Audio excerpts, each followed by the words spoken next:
이슈 칼럼 이어가도록 하겠습니다. 오늘은 SPIM 김형진 대표와 함께합니다. 대표 안녕하십니까?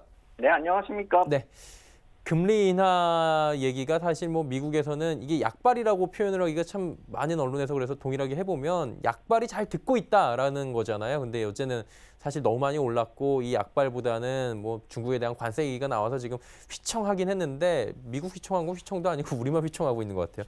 금리 인하는 뭐 거의 기정사실인 거죠, 지금?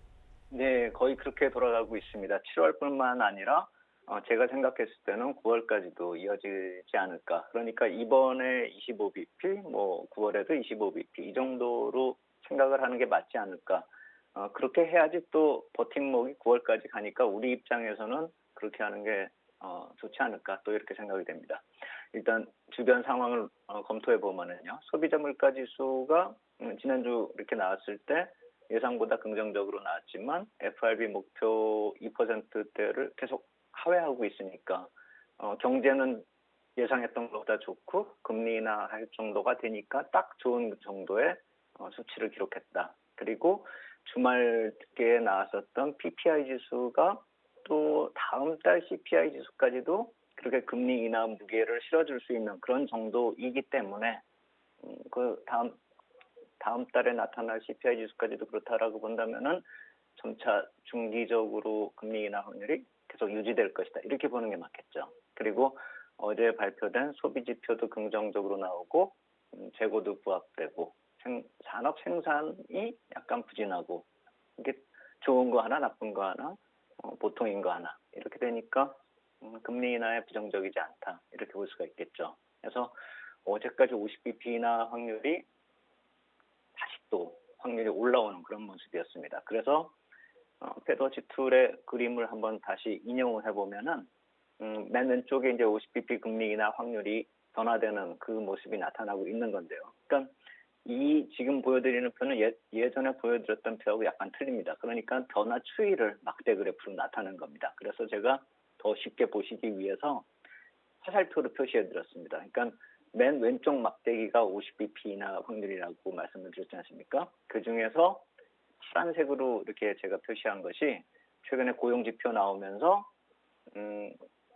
확률이 줄어들었고요. 그리고 이번 주 들어서 빨간색으로 표시한 것이 50bp 인하 확률이 조금씩 늘어나고 있다. 이것을 표시해 드린 것이고 그것이 이제 보시면 아시겠지만 가운데 이 네 개의 막대 그래프가 25bp 인하 확률입니다. 그러니까 25bp 인하가 확률이 줄어들면 50bp가 올라가고 50bp가 줄어들면 25bp가 올라가고 이런 형식이지 이게 보합이나 금리 동결이나 그거 이외의 확률로 이렇게 움직이지가 않고 있기 때문에 이번 7월 인하 확률은 거의 25bp로 대세를 굳히는 게 아닌가 이렇게 볼 필요가 있겠다 이렇게 말씀을 드리겠습니다.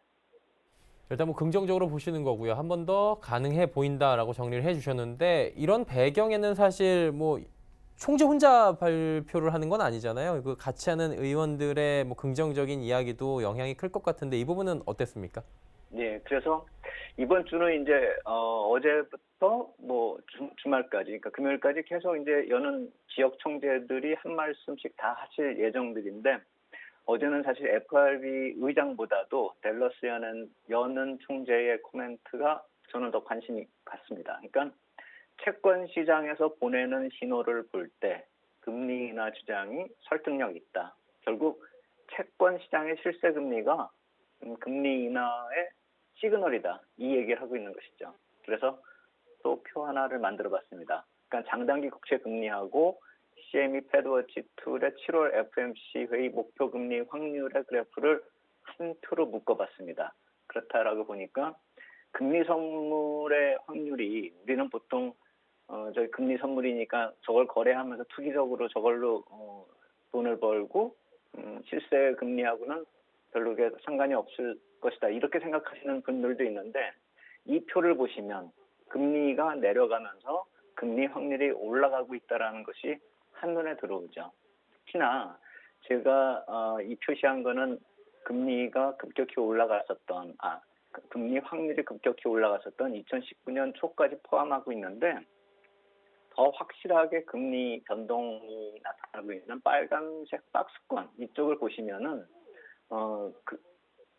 그림에 이제 붉은색 10년물 국채 금리가 맨 위에 있는 곡선인데요. 그게 급하게 내려오는 모습이 나타나면서 아래쪽에 푸른색 금리 확률은 인하 확률은 빠르게 또 올라가고 있는 모습이 나타나고 있죠. 그래서 5월의 후반부에 있었던 금리 저점을 3월의 금리 저점을 5월에 깨고 내려오면서 저런 급등 현상, 금리 인하 확률 급등 현상이 나타났는데 그것이 7월 초에 이제 고용 지표가 나오면서 한번 쭉 꺾이는 그런 모습이 나타나는 것이 아래쪽에 주황색 표시로 한 50bp 금리 인하 확률이 왔다 갔다 하고 있는 모습이 나타나고 있는 것이죠.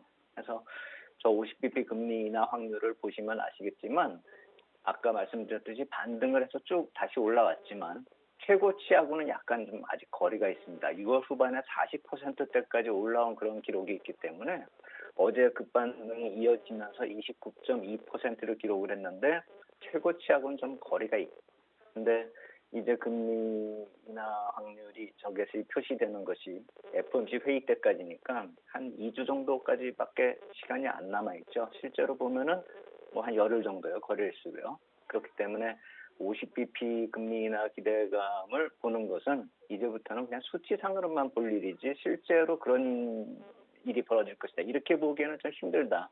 실제 50bp 금리 인하 확률은 이제 시간이 가면서 점차 의미를 잃게 되지 않을까. 25bp 쪽으로 좀 볼 필요가 있어 보이고 미 그림에서 국채 금리가 실제로 큰 폭 반락이 없다면 이 확률이 올라온 것은 반등 흐름으로 인식해야 된다. 특히 그것이 어제 델러스 총재 코멘트하고 연계해서 해석하면 그렇게 볼 수가 있겠다. 이렇게 말씀드리겠습니다. 그러면 이제 9월 FOMC도 한번 봐야 되는데 이 시기에는 어때요? 지금 금리 인하 가능성 9월도 나오고 있긴 한데 뭐 네. 높다고 보는 게 좋을까요? 그렇죠. 이제 그쪽도 이쪽하고 연계해서 생각을 해본다면은 50bp 인하 확률은 이쪽하고 거의 비슷한 확률이고 75bp까지도 좀 살아있는 그런 모습인데 이번에 25bp 확률로 만약에 인하를 한다라고 한다면 7월 FOMC 지나면서 9월 FOMC 회의에서는 추가적인 25bp 인하 확률, 그러니까 이번 지나가고 추가적으로 25bp 인하하는 확률이 더 확 높아지는 그런 모습으로 반영이 될 것이다 이렇게 생각이 되고요. 그리고 이번에 또 보는 것은 이제 수급적으로 한번 생각을 해보자라는 것인데 미국 국채 입찰도 이제 중요한 구간으로 이제 3분기가 좀 인식이 되는데 7월의 전반부는 일단 일정이 일단락이 되는 수급 부담이 좀 완화되고 있습니다. 지난 주말에 한 780억 미국 국채 입찰이 있었기 때문에 좀 일단락이 됐는데 지금 수요가 약간 좀 그렇게 예전보다는 좋지가 않았습니다. 그래서 국채 선호가 좀 소폭 약화되는 그런 모습이 아닌가 이렇게 좀 해석이 되는데 그렇기 때문에 오히려 FRB 쪽에서 좀 한숨 놓고 돌아가는 게 아니라 계속 매파적인 발언은 좀 자제할 이유가 되지 않을까 이렇게 생각이 됩니다. 그래서 서로 이 3분기 미 국채 입찰 일정을 좀 정리를 해서 이 원본이 아니라 제가 정리를 한 표입니다. 그래서 그걸 본다면은 7월부터 9월까지 이렇게 표시가 되어 있는데 이 3분기 전체적으로 놓고 보면은 국채 공급이 발행 물량이 3,141억 달러가 증가를 합니다. 그래서 총액이 7,810억 달러이기 때문에 이게 2018년 작년 1월 1분기 이후에 최대 양입니다. 거기다가 자산 축소도 9월까지는 진행이 되죠. 그리고 9월에 마무리가 되죠. 그러니까 실제로 부담은 저거의 2배 정도 된다. 이렇게 보시면 되거든요. 그래서 2017년에 10년물 금리가 2.5%대에 머물렀는데 1분기에 공급이 늘어나고 또 금리 인상 시기였기 때문에 그때 3%대까지 쉽게 근접을 하는 그런 흐름이 나타났듯이 이번에도 6월 말 7월 초에 금리 흐름이 좀 높게 나타났었던 좀 금리가 좀 튀어오르는 모습이 이러한 수급 요인도 가세했을 것이라고 추정이 가능하겠죠.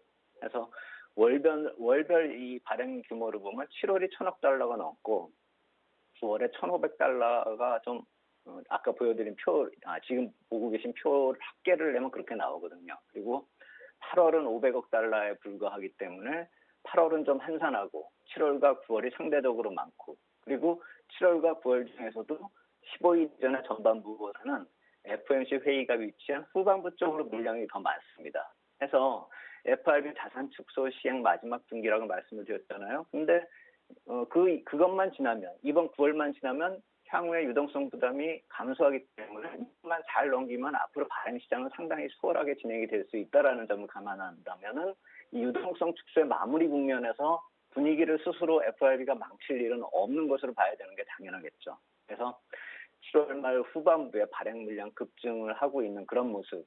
당연히 수요 진작을 해야 되겠죠. 7월 초에 수요가 약간 좀 약했기 때문에요. 그렇다라고 본다면은 금리 완화성 발언은 좀 더 지속이 되고 진짜로 7월 말에 금리 인하할 확률이 더 높다 이렇게 봐야 되겠죠.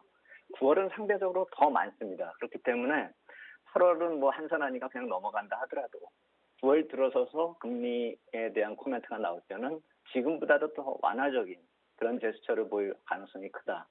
그리고 특히나 더 우리가 봐야 될 것은 투자자 입장에서 봐야 될 것은 그러한 과정이 지나면은 달러의 상대적인 약세가 나타나고 유동성이 완화되는 그런 효과를 기대할 수 있기 때문에 글로벌 증시 쪽에서 유동성이 좀 효과를 발휘할 수 있는 그런 기간은 아마도 9월 FOMC 회의를 지나면서부터가 아닐까.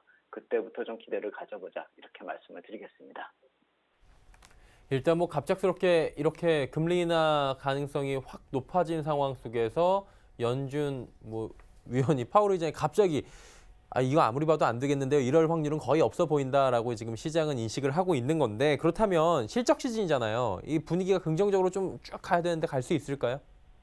그래서 이제 저도 이제 실적 시즌이 지난주에 델타 항공까지 좋은 실적 나오면서 사상 최고가 막 올라가면서 분위기가 되게 좋았고요. 어제 금융주 실적 나오면서 이게 약간 좀 안 좋을 것 같다라고 제가 지난주에 말씀을 드렸는데 그런 예상됐었던 부진보다는 개선된 실적을 보였죠. 그래서 좀 좋게 흘러가는 듯 했는데 결국 예상됐었던 부진보다 나은 실적이기에 별로 그렇게 시장에 미치는 임팩트가 강하지가 않았죠.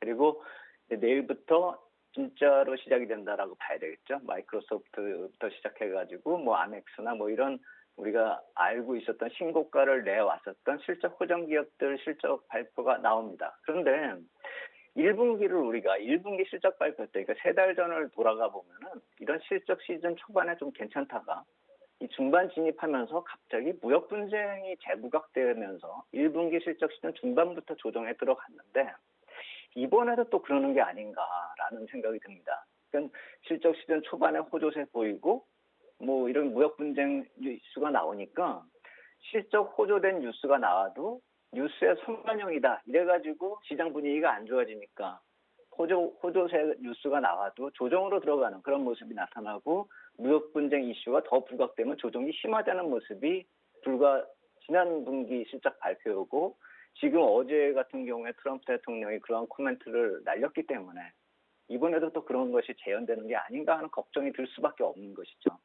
워낙에 지금 일정상으로 비슷하게 흘러가고 있고 기업 실적도 비슷하고 트럼프 대통령 하시는 말씀들도 아주 비슷하다라는 것이죠. 그리고 실제로 많이 올라왔다라는 점도 지난 분기하고 비슷합니다. 해서 지난 분기에 나타났었던 깊은 조정까지는 아니더라도 이번에 실적 시즌 중반으로 이제 접어들면서 약간은 조심할 때가 되지 않았나. 우리가 좀 생각을 해보면서 무역 분쟁 이슈가 얼마나 다시 불거지는지 이것도 좀 우리가 감안해서 대응을 해야 될 것 같고요. 우리 같은 경우 이제 한국 통화정책회의가 내일이죠. 금통위가요. 근데 사실 선제적 금리 인하 기대하기 어렵다는 건 시장에 다 아는 그런 얘기고 시장에서 주는 주식시장에 주는 금리가 주는 임팩트도 미국보다는 약간 우리가 떨어지죠. 그리고 실질적으로 미국에서 FRB가 75bp나 100bp 인하를 하는 게 내년 1분기까지인데 그러한 것이 담보가 되어야지만 우리도 금리 인하 조치를 할 수가 있겠죠. 그러니까 10월 FOMC까지는 보는 것이 맞지 않을까. 우리가 금통위에서 결정하는 그 위원님들이 하시는 그 행동들에 대해서 너무 큰 기대를 갖는 것도 약간 좀 무리가 있지 않을까라는 생각이 들고 이렇게 실질적으로 100bp나 금리가 차이가 나고 있기 때문에 우리가 먼저 금리 인하를 한다고 해서 그걸 선제 조치라고 표현하는 것도 사실 좀 웃기는 얘기죠. 정책적 효과가 어느 정도 없는 상황이 투자 심리를 좀 긍정적으로 변화시키는 그런 정도의 기대감을 갖는 게 맞지 않을까 이렇게 생각이 되고요. 아까 실적 시즌하고 연계해서 우리 IT 업종이 최근에 단기적으로 강세를 보이고 있는 이 모습도 한번 살펴볼 필요가 있어 보이는데 이 반도체 강세에 대해서는 어제 뭐 그거에 관해서 이제 실제로 미국 시장에서 얘기가 나오긴 나왔는데 제가 봤을 때는 이 여러 가지 요인 중에서 반도체 반등이 수요 회복으로 인해서 나타나고 있는 것이 아니라는 점. 그러니까 여러 가지 요인들이 있지 않습니까? 일본 업체 공장이 뭐 정지되거나 반도체 감산하는 그런 모습, 그다음 한일 간의 분쟁. 그리고 또 하나 중요한 건 재고 조정 마무리 구간에 들어섰다라는 것이죠. 그렇다면은 이건 반등을 해서 상승으로 들어서는 게 아니라 바닥을 다지는 과정으로 인식할 필요가 있다라는 얘기고요. 또 하나 중요한 거는요. 인텔이 이 서버 CPU가 업그레이드되는 시점, 그 업그레이드되는 CPU가 나오는 것이 4분기 후반이나 내년 1분기 초반으로 지금 예상이 되고 이때부터 본격적으로 회복이 될 것이다. 이렇게 생각을 하고 있습니다. 그렇다라고 본다면 주가가 한두 분기 앞서서 움직일 가능성이 있죠. 그래서 최근 반등은 상승이 아니라 이러한 모습이 반영이 되고 있는 바닥을 다지는 모습 정도, 이 정도로 의미를 좀 둘 필요가 있지 않을까 그렇게 생각이 드는 이렇게 말씀을 드리겠습니다. 자, 한은도 지금 뭐 어쩔 수 없이 이번에 좀 분위기를 보고 다음에 금리 인하를 해야 되는 상황이니까 금리 인하 시즌은 온 것 같습니다. 이에 맞는 이제 업종들을 저희가 좀 수요 업종들도 골라보고 대비를 해야 되는데 이 부분은 어떻게 정리하면 좋을까요? 예, 그래서 이제 금리나 과거에 보면은 업종으로 우리가 정리를 했었는데 그 증권건설, 바이오, 헬스케어 뭐 이 정도였단 말입니다. 그런데 제가 봤을 때는 지금 그쪽에 대해서 실적이 담보가 되고 있는 것이 증권업종 정도밖에 안 됩니다. 그래서 우리가 업종상으로 접근을 할 때에는 그런 업종별 접근보다도 고배당주에 대한 전략을 좀 감안해야 되는 게 아닌가라는 생각이 듭니다. 쉽게 말씀드려서 짧게 말씀드려서 예를 하나 드려보겠습니다. 우리가 여름에 진입하면은 배당 시세가 어느 정도 반영이 안 되고 단기 실적을 확인하면서 예상 배당이 가능해질 때 그때가 배당 투자의 적기입니다. 그렇다면 2분기 말 정도가 되겠죠. 그래서 시가 배당률로 4% 정도 때 투자해서 3% 정도로 주가 상승이 나오면은 그러니까 약 한 10월이나 11월 정도에 그런 시세가 나옵니다. 그 시세 차익이 주가 상승률로 따져보면 한 33% 정도 된다는 것이죠. 그래서 실제로 뭐 10월 넘어 연말에 가가지고 4% 배당을 노리고 투자한다. 이거는 좀 말이 안 되는 것이고 실제로 2분기 말에 실적 발표가 나오면서 우리가 배당을 어느 정도 감안할 때 시가 배당률 4% 정도 때 주식 매수해서 접근해서 실제로 3%로 낮아질 때 그때 엑시트하는 그런 전략으로 좀 시장 대응할 필요가 있겠다 이렇게 말씀을 드리겠습니다. 지금 뻔한 뭐 증권 업종도 있겠지만 배당 관련해서 배당을 지금 바라보기보다는 그동안의 주가의 상승폭의 차익을 노려보는 것도 지금 투자의 대안이 될 수 있다라고 또 좋은 묘안을 주셨습니다. 오늘 말씀 여기까지 듣겠습니다. 고맙습니다.